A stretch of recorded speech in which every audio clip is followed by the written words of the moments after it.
When an entire city trembles with a single explosion, it is not the ground that breaks first. It is the illusion of safety. Over the past week, Israel has stood at the precipice of chaos. Not from an invasion, not from a collapse of government, but from the sky itself. Waves of Iranian ballistic and hypersonic missiles have rained down, not in random bursts, but in a calculated rhythm designed to rupture both defenses and the collective psyche. The Iron Dome sings its mechanical chorus, shelters are overwhelmed, and in a symbol that may haunt the nation, Prime Minister Benjamin Netanyahu has retreated to a classified underground bunker beneath Jerusalem, a leader now physically distanced from his people in their most vulnerable moment. Is modern warfare still about how much steel hits the earth? Or about how deeply fear can be embedded into the hearts of civilians? This isn't just an exchange of firepower, it's a war of perception, of silence between explosions. It's a strategy that targets not tanks or planes, but routines, rituals, daily life. As defense analyst Lawrence C. Smith put it, Iran has strategically weakened Israel's layered defense by compounding saturation and surprise, turning technical limitations into psychological leverage. In just 7 days, bustling markets have emptied. Sidewalks that once hosted strollers and couples are now paths to fortified basements. Conversations in cafes have turned from politics and gossip to survival timelines. Do we have 15 seconds to reach the shelter, or only 10? The battlefield has shifted. It is no longer measured in square kilometers, but in shattered moments of normalcy. In the sweltering heat of June 2025, Israel found itself at the epicenter of one of the most intense and coordinated missile campaigns in its modern history. Iran, through its Islamic Revolutionary Guard Corps, IRGC, launched Operation True Promise 3, a calculated offensive of relentless missile salvos aimed directly at the urban heart of the Israeli state. Beginning on June 18th, this operation escalated rapidly into a full-scale aerial assault. In just 8 days, intelligence sources confirmed that over 400 ballistic and cruise missiles had been launched. These weren't sporadic attacks. They came in waves, each consisting of 30 to 60 missiles, targeting major cities like Tel Aviv, Haifa, and Ashkelon, but also strategic infrastructure, including air bases, communication centers, energy facilities, and media outlets. According to the Israeli Defense Forces, IDF, approximately 90 to 95% of the missiles were intercepted, but the remaining 5 to 10% proved devastating. Civilian casualties rose swiftly. At least 28 people killed, over 300 injured, and hundreds of structures either severely damaged or leveled. In Tel Aviv alone, a school, a residential high-rise, and part of a hospital wing were struck within 48 hours. This is not Iran's first message. In 2024, the earlier True Promise Iron 2 campaigns laid the groundwork for saturation-style missile warfare. But True Promise 3 is different. It doesn't just aim to injure, it aims to overwhelm. Not just the radar systems, but the national psyche. Israel retaliated forcefully. Reports confirmed strikes on Iranian nuclear facilities in Isfahan, Natanz, and Fordow, as well as missile development labs and IRGC communication nodes. U.S. stealth bombers, including B-2 Spirit squadrons, joined under a joint protocol labeled Midnight Hammer. What unfolds now is not a skirmish, it is the controlled detonation of a regional equilibrium. With each nightfall, the sky becomes not a ceiling, but a stage of thunder. For over a decade, Israel's layered missile defense system has been hailed as a global benchmark. Iron Dome intercepts short-range rockets with remarkable efficiency. David's Sling covers the mid-range gap, and Arrow 2 and 3 stand as sentinels against ballistic missiles from the stratosphere. Yet today, that once impenetrable shield is riddled with holes, and Iran has found them. This isn't the collapse of a wall, it's the subtle cracking of a code. The true Promise the Three campaign has exposed not just technological gaps, but doctrinal flaws in Israel's assumptions. Iran is no longer flooding the skies with crude, indiscriminate missiles. Instead, they're deploying multi-phase attacks that begin with saturation by decoys, cheap rockets meant to draw Iron Dome fire, followed by high-speed precision munitions that strike after radar systems are overwhelmed. Defense analyst Reuven Shapira noted, Iran isn't overpowering Israeli defense by brute force. They're sequencing chaos, disguising real threats behind noise, buying milliseconds to slip through. In Haifa, this was tragically illustrated when a Sigil-3 missile bypassed all three layers of defense, striking a field media headquarters and damaging an electrical substation.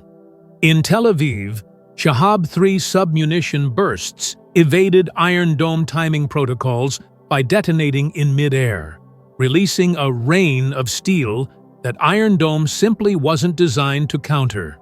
What's more alarming is that Arrow 3 interceptors are running low. U.S. intelligence sources warn that resupply could take weeks, during which Israel remains vulnerable. And the upcoming Arrow 4, still in development, is months away from deployment. This isn't just a tactical breach, it's strategic exposure, a realization that in modern warfare, the advantage does not go to the side with more firepower, but to the one who best understands the rhythm of the enemy's pulse. Iran, it seems, is listening and striking between the beats. The missiles raining down on Israel in June 2025 are not merely instruments of destruction, they are manifestos of a new warfare doctrine drafted in steel and fire. Each carries a different signature, a different psychological footprint, and together they have turned the skies over Israel into a battlefield of blinding light and echoing terror. At the center of this technological barrage is the Shahab-3, a medium-range ballistic missile that Iran has evolved from a conventional city buster into a psychological weapon. With a range of 1,300 kilometers, Shahab-3 is not launched to penetrate a building. It is launched to fracture the atmosphere itself. Exploding mid-air at altitudes of 2-5 kilometers, it releases over 400 submunitions, blanketing entire neighborhoods with burning shrapnel. Streets ignite, glass rains down, power grids collapse, not from a single impact, but from the symphony of chaos above. More chilling is the Sigil-3, a solid-fueled, two-stage ballistic missile with a range of up to 2,000 kilometers.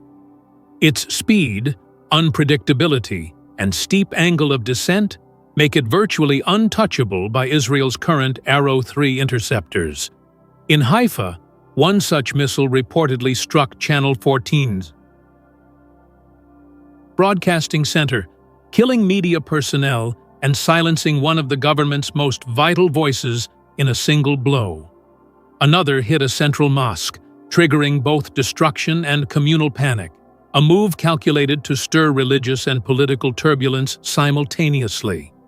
But perhaps the most formidable is the introduction of Fatah 1 and Fatah 2, Iran's foray into hypersonic missile warfare. While some Western analysts question whether they truly reach Mach 13 to 15, what is clear is that these missiles are fast, maneuverable, and deadly. Armed with AIDS-GV, Advanced Integrated Dynamic Strike Glide Vehicle warheads, these systems can change trajectory mid-flight, making last-minute evasive moves that confound radar and missile tracking systems. Fatah 2, in particular, carries a 700 kilo warhead, equipped with satellite guidance, advanced internal sensors, and lateral thrust nozzles. allowing it to adjust course even in its final descent. In one strike, it obliterated a command center near Tel Aviv Air Base, crippling Israeli aerial operations for hours. These are not weapons built to destroy a battlefield. They are designed to redraw it, to challenge the very premise that war is fought on clear front lines. With each launch, Iran issues a symbolic message. We can strike not just your cities, but your confidence, your silence, your sky. And in this new form of warfare, the battlefield is not beneath your feet. It looms directly above your head. If the battlefield is now the sky, then the true target is not a building, but the collective mind of a nation. In cities like Tel Aviv and Haifa, the soundscape has changed. No longer dominated by music, laughter, or traffic, it now pulses with sirens, shuddering impacts, and the hum of drones and interceptors.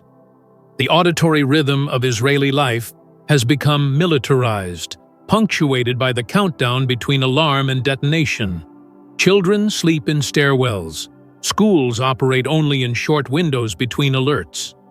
In cafes, patrons huddle near exits, watching the air rather than their phones. The entire country is conditioned to react, not to live. The psychological strategy is clear. Iran isn't just firing missiles. It's resetting Israel's social equilibrium. The missiles are not just kinetic, said former IDF intelligence officer Yael Tzur.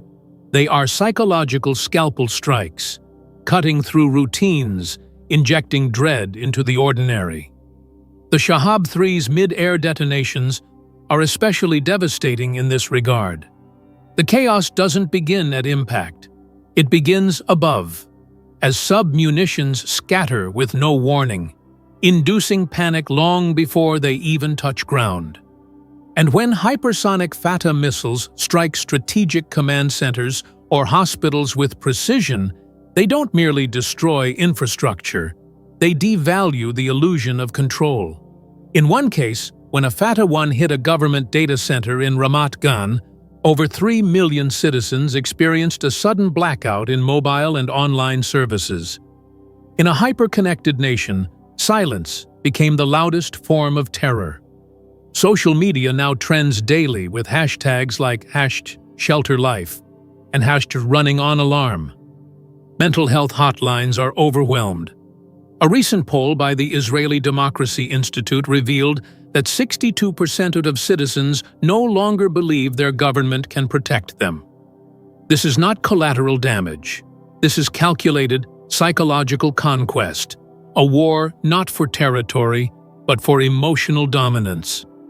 And every missile that finds its mark etches a new scar, not just in concrete, but in the confidence of a people.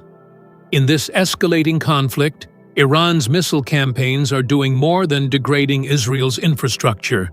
They are rewriting the very grammar of military power. Each launch is not just a tactical move, but a strategic communiqué, an assertion of presence, intent, and audacity.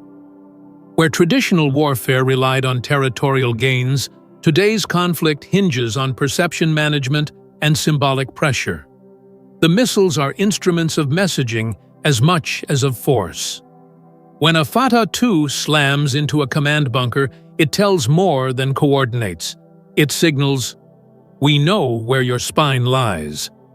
When Shahab 3 fragments fall over shopping centers, it is not a mistake. It is a theatrical display of reach. The message is chillingly clear. We don't need to occupy you. We just need to make you uncertain every hour of every day. Iran's technology may not rival the vast arsenals of NATO, but its doctrine leverages asymmetry with ruthless creativity. By combining long-range strikes, cyber disinformation, and urban panic, it creates a climate of strategic ambiguity, where Israel no longer knows what kind of threat will come next or when. Defense strategist Dr. Noam Elron summarized it starkly. It's not about missiles anymore, it's about momentum. The power to keep an enemy guessing is worth more than 100 tanks in the desert. Israel now finds itself in a reactive posture, its famed deterrence replaced by urgency and improvisation. Its war rooms buzz not with plans of dominance, but with simulations of survival. In this theater of 21st century warfare, missiles are not just payloads, they are punctuation marks in a geopolitical argument. And each detonation spells out a deeper truth. Security is no longer built on iron walls, it is built on narrative control. And that, today, is slipping. What began as a missile exchange has morphed into a new kind of war. A war of narrative, tempo, and psychological erosion. Israel, long known for its military precision and technological supremacy, now faces a haunting question. What if the next missile doesn't destroy buildings, but the will to resist? Iran has mastered more than rocketry. It has harnessed fear as a strategic resource, using every strike to erode confidence and provoke uncertainty. Israel's leadership retreats to bunkers. Citizens run from sirens instead of towards safety. And the national sense of invincibility lies fractured. The future hinges on adaptation. Arrow 4 systems, regional alliances, and information warfare must evolve, not just to intercept missiles, but to restore a shattered sense of command. Without a new doctrine, Israel risks falling further into a reactive loop, always a second too late, a step behind the psychological curve. The final warning is not in the noise, but in the silence that follows it. Not every missile leaves a crater. Some leave silence, and silence is where fear nests. So the question remains, is this the beginning of Israel's awakening, or the beginning of its unraveling? Only the next siren will answer.